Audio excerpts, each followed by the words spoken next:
guys, nandito na naman si Mr. Bin TV guys. Pag-uusapan lang natin ngayon yung balita galing sa Pangulo guys, dahil nagsalita ng Pangulo sa presyuhan ng palay.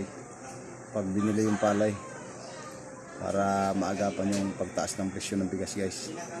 So kung bago pa lang kayo dito sa YouTube channel natin, please click subscribe muna guys, pakit na notification bell para lagi kayong updated sa mga bagong balita guys tulad dito. Pakishare na rin kung nagustuhan nyo guys para maraming makapanood sa mga bawat balita na papanood natin tungkol sa ating bansa. So yun nga guys, pag-uusapan natin yung balita ngayon galing sa Pangulo guys, kung bakit kailangan niya maglabas ng statement sa presyuhan ng bigas.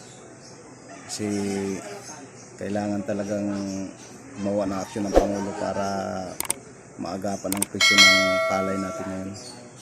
Kasi medyo tumataas na talaga parang namimihasa na itong mga traders natin. Parang inano nila guys, inabuso yung kabaitan ng Pangulo. Kala siguro nila habang buhay ganito ang Pangulo. Umaksyon na guys yung Pangulo, nagsalita na siya kung bakit kailangan niyang maglabas ng statement na parang price cap din to guys, yung bilihan ng palay. Halimbawa palay pa lang bibilhin galing sa magsasaka 15 pesos. So marami pang proseso para magapan, kasi nandiyan na yung price cap na 41 ang regular meal, ang wheel meal 45 pesos.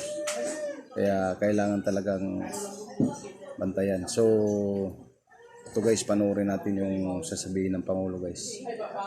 Yung statement niya ngayong araw lang na to guys. Nagpahayag kasi ang Pangulo ngayong araw lang na to. So panoorin natin guys ang sasabihin ng Pangulo. So let's go to guys.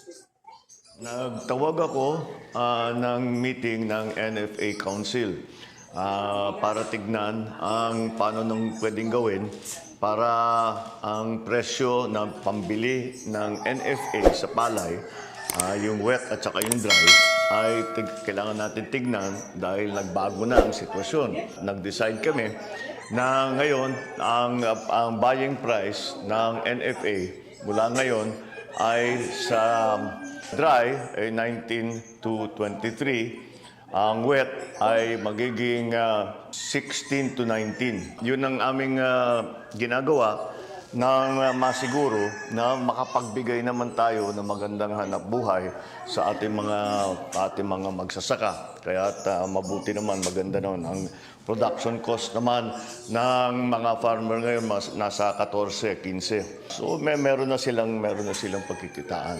At bukod pa ron, nandyan na yung price cap. So para maikalma natin itong nangyayari sa rice prices. So ayun guys, yung statement ng ating Pangulo para sa presyuhan ng palay talaga.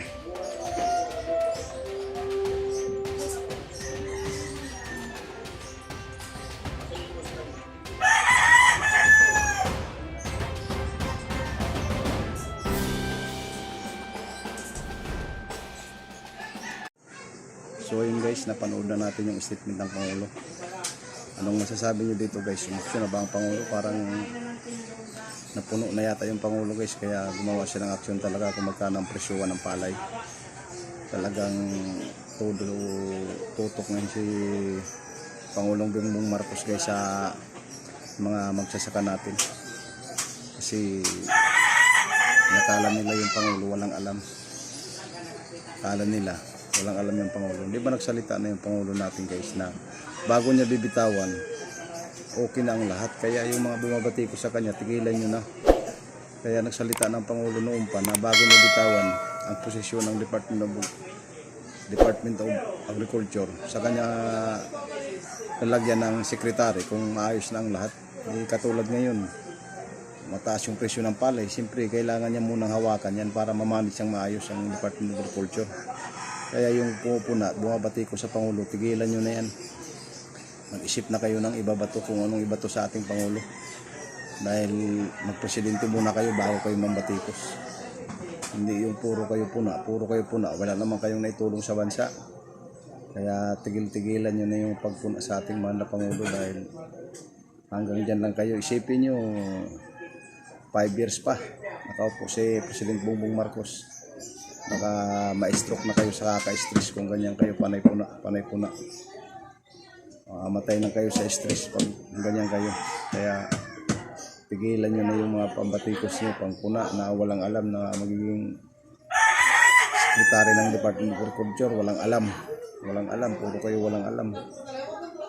Wala kayong magawa dyan dahil presidente yan. Anong gagawin nyo sa buhay niya? Siya ang masunod dahil siyang presidente, kaya kailangan nyo magpuna.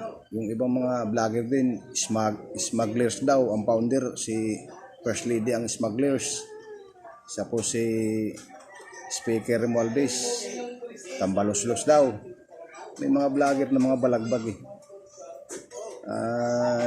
Mga chismoso. Puro chismis, walang ebidensya. Puro kayo chismis para may ma-content lang kayo dito. Tigil-tigilan nyo na yan. Dahil mga puro kabulastugan yung mga ginagawa nyo. Dapat gumagawa kayo ng content yung may kabuluhan, may katotohanan.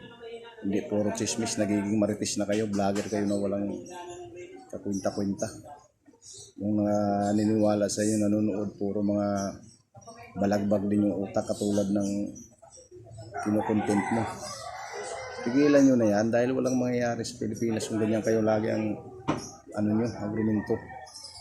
Na sabihin nyo, walang alam. Kung ganyan yung sentimento nyo, nagpapaniwala kayo sa kay Buljak TV. Di doon kayo kay Buljak TV magniwala. Puro kayo fake news. Sampahan nyo ng kaso kung may pruweba kayo, hindi yung puro chismis. So hanggang dito na lang guys yung vlogs nating araw na to. Nag-comment lang tayo dahil nagpalabas ng pahayag ang Pangulo na kailangan maglimita ng presyo ng palay. So hanggang dito na lang. Sa muli, maraming salamat sa inyong lahat. Suporta dito sa YouTube channel natin na Mr. Bean TV. Hasta la vista, baby. Bye-bye. Happy New Year.